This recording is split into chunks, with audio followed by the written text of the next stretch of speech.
The second round of dialogues between the Venezuelan government and opposition sectors continue in Mexico. In Guinea, at least 2 people were injured as heavy gunfire broke out near the presidential palace. According to preliminary reports, it will be an attempt coup d'etat. And in Pakistan, at least 3 paramilitary dead and many wounded after a suicide bomb attack.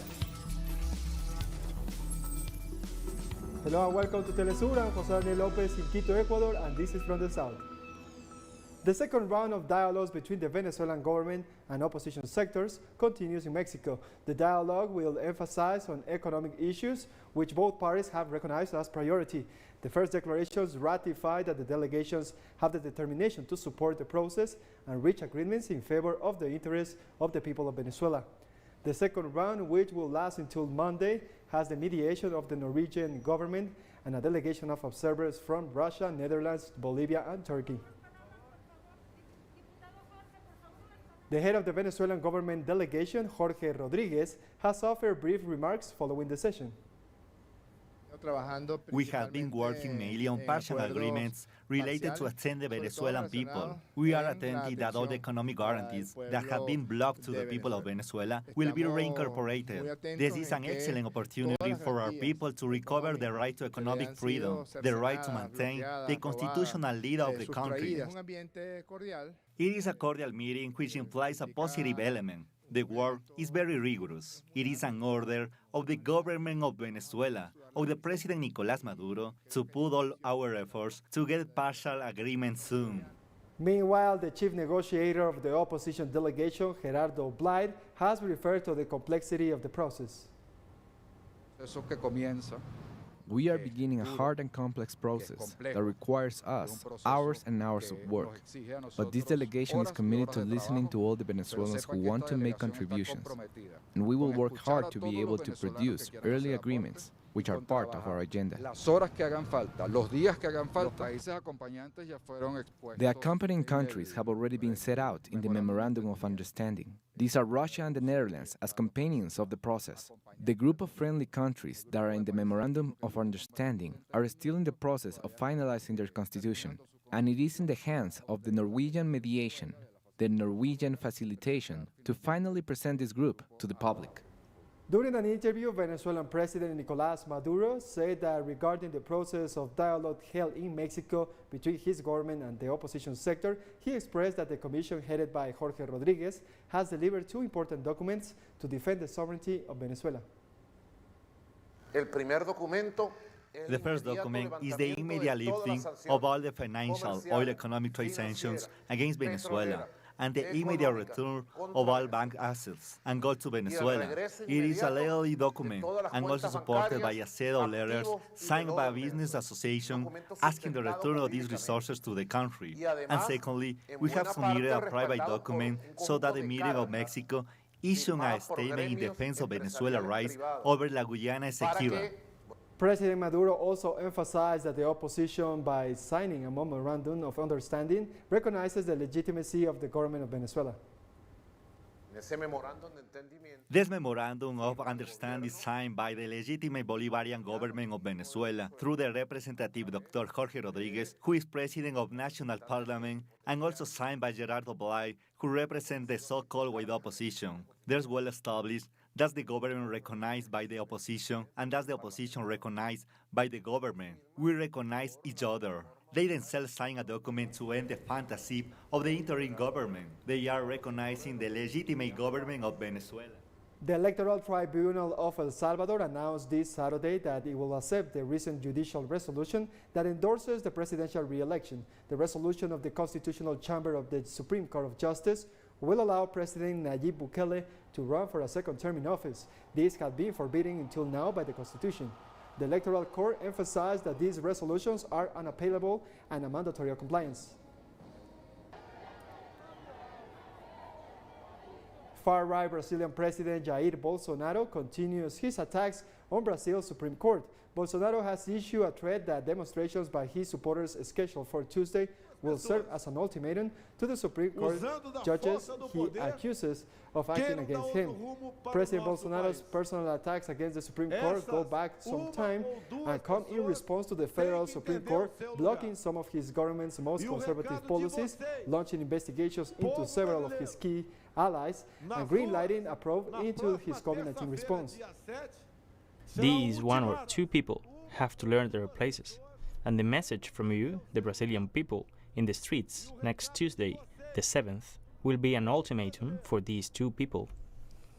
After September the 7th, what will remain for all of us, with this giant demonstration of patriotism seen in all four corners of our Brazil, I doubt that those one or two who dare to defy us, defy the Constitution, disrespect the Brazilian people, will know how to return to their places.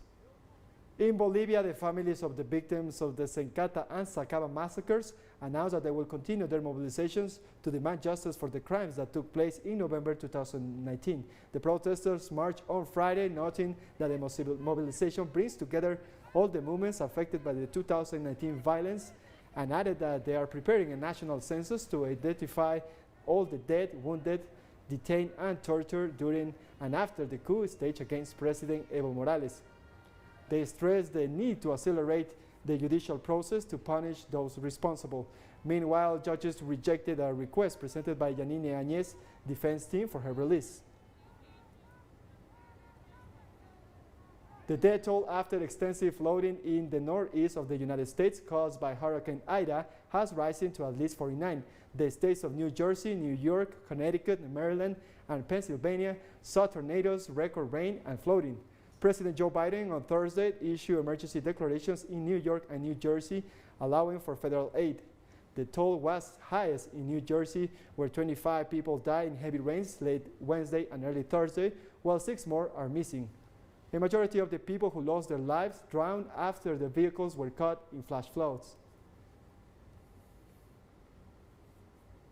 In Mexico, more than 560 homes have been affected by heavy flooding in the municipality of San Pedro de Tlalacapé after Friday's storm. According to municipal authorities, more than 500 homes have been affected in 8 neighborhoods of Tlalacapé. However, they warn that this represents barely 30% of the damage count so far. In the view of the situation, the government has set up some shelters to attend the people who cannot return to their homes, and the director of the Civil Protection and Firefighters of Tlalacapé informed that the evaluation of damages and analysis of the needs are being maintained in order to fund the restoration of the affected streets and houses. Here, the water came up to about 80 centimeters, but there on that side, it's about 2 meters. Some got into our house, but not a lot, because we managed to put some sandbags out, but things were really bad. About 540,000 children in the southwest of Haiti are now facing the possible re-emergence of waterborne diseases, the United Nations Children's Fund warned on Friday. The severe conditions in the southwestern part of the country, where over 500,000 children lack access to shelter, drinking water, and hygiene facilities, are rapidly increasing the threat of respiratory infections and malaria, according to UNICEF's representative in Haiti. The official stressed that without urgent action, even cholera, which has not been reported since February 2019, could re-emerge. More news in a minute. Stay with us.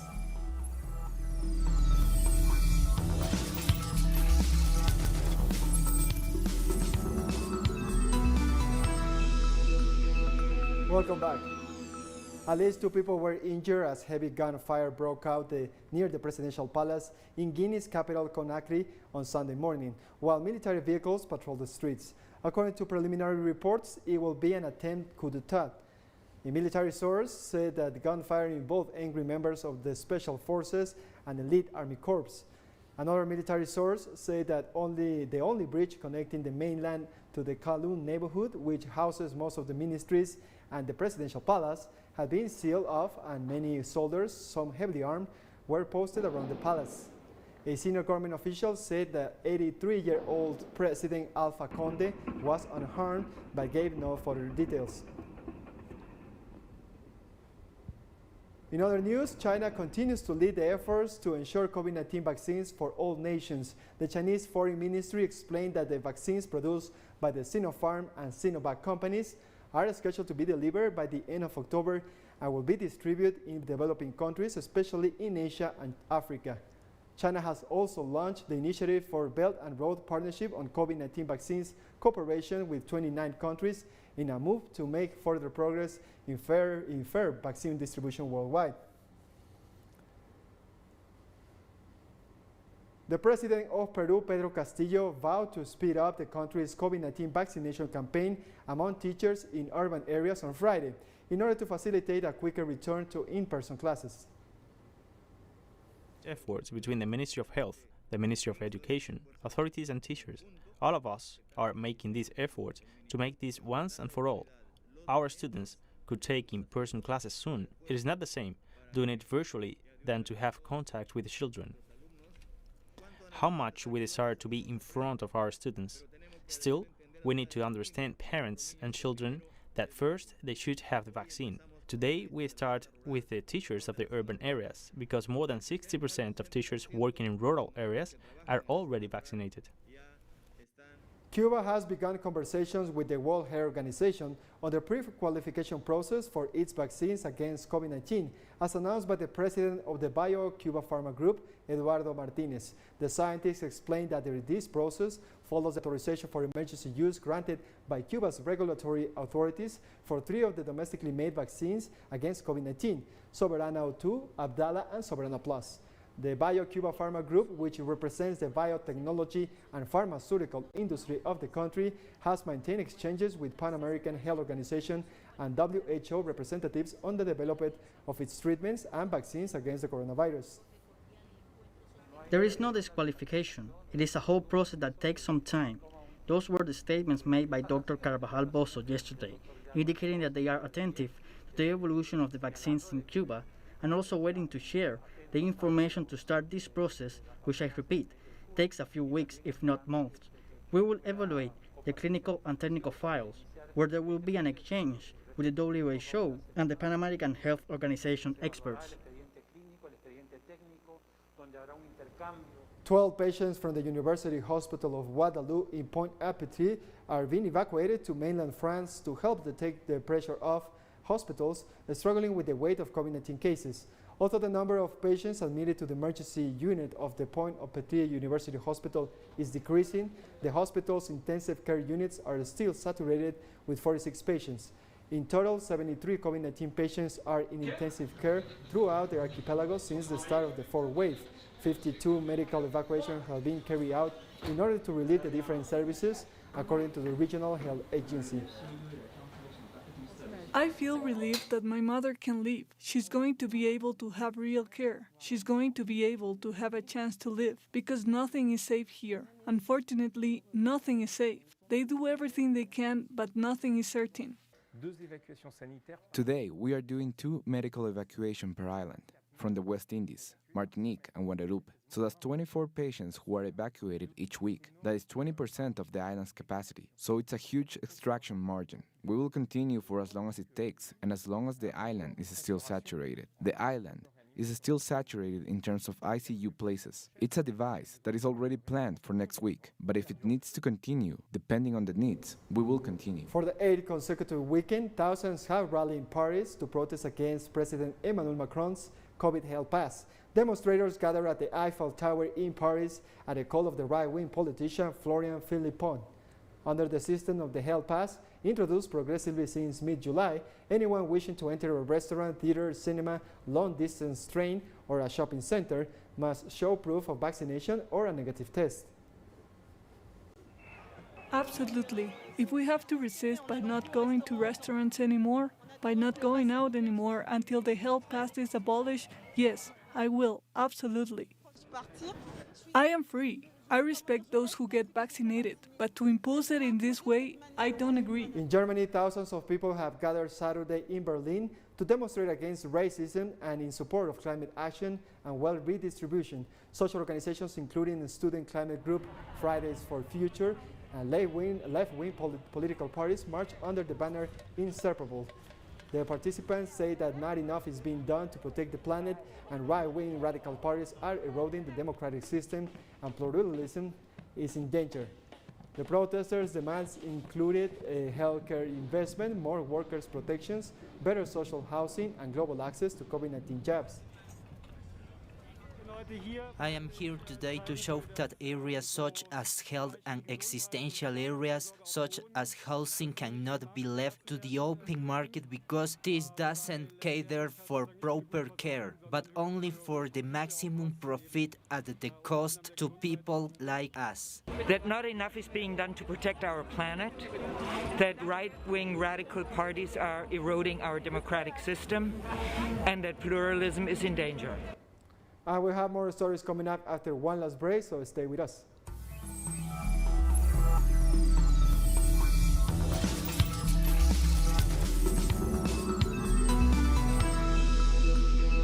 Welcome back.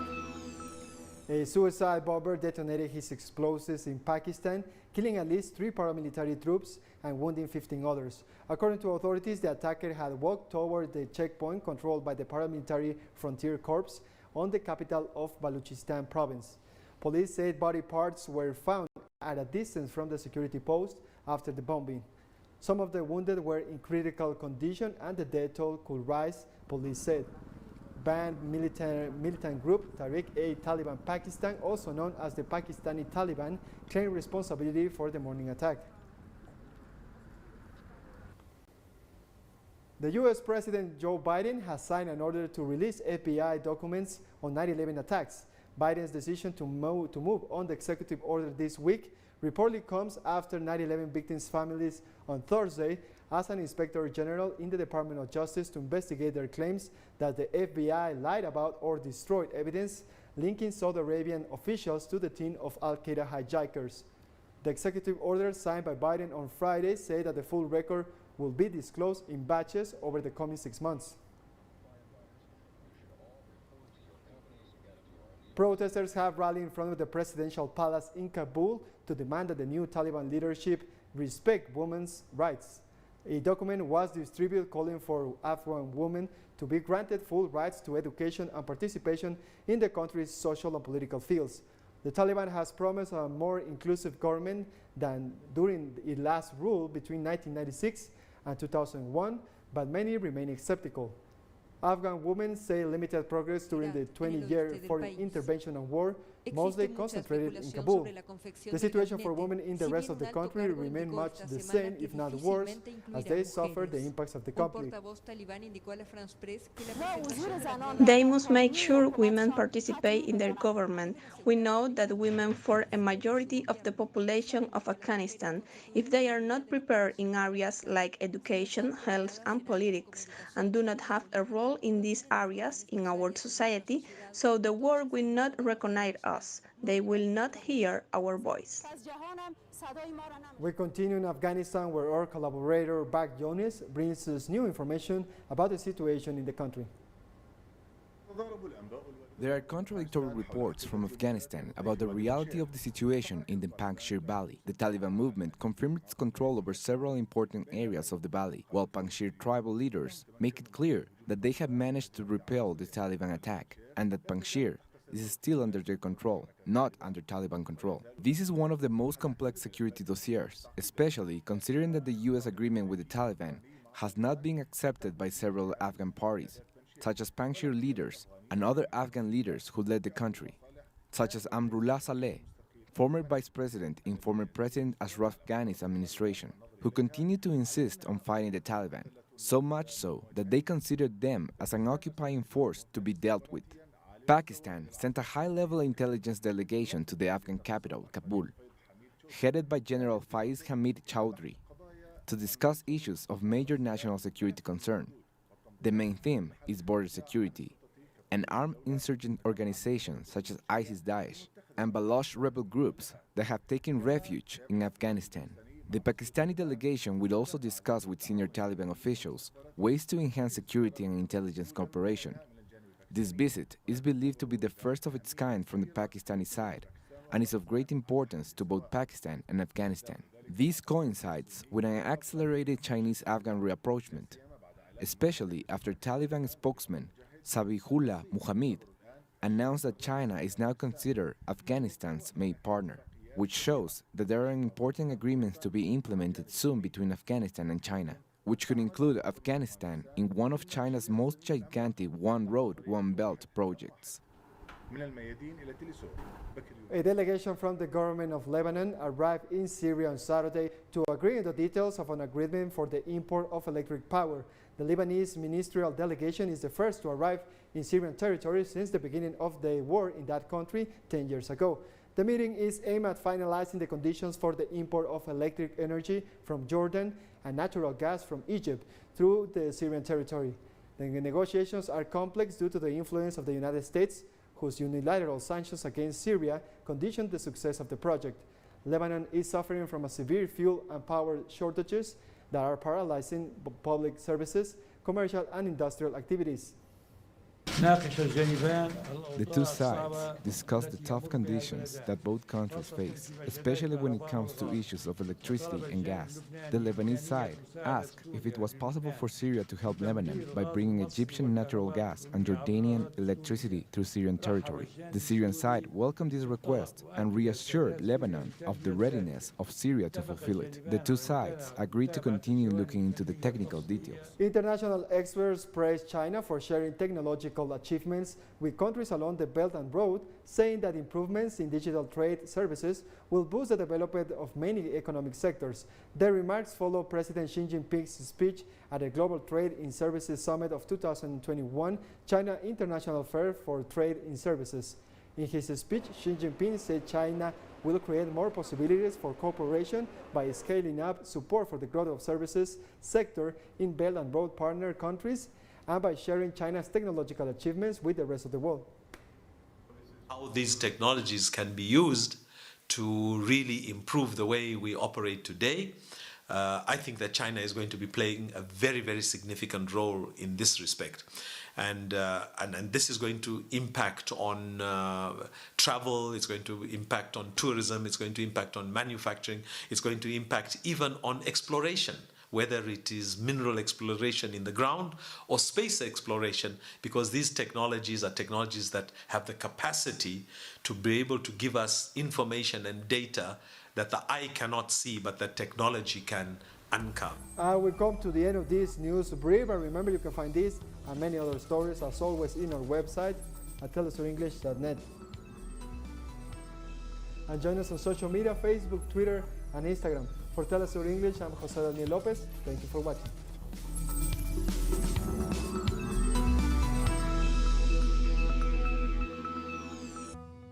为了保持身体健康，我冥想。 Para mantenerme saludable,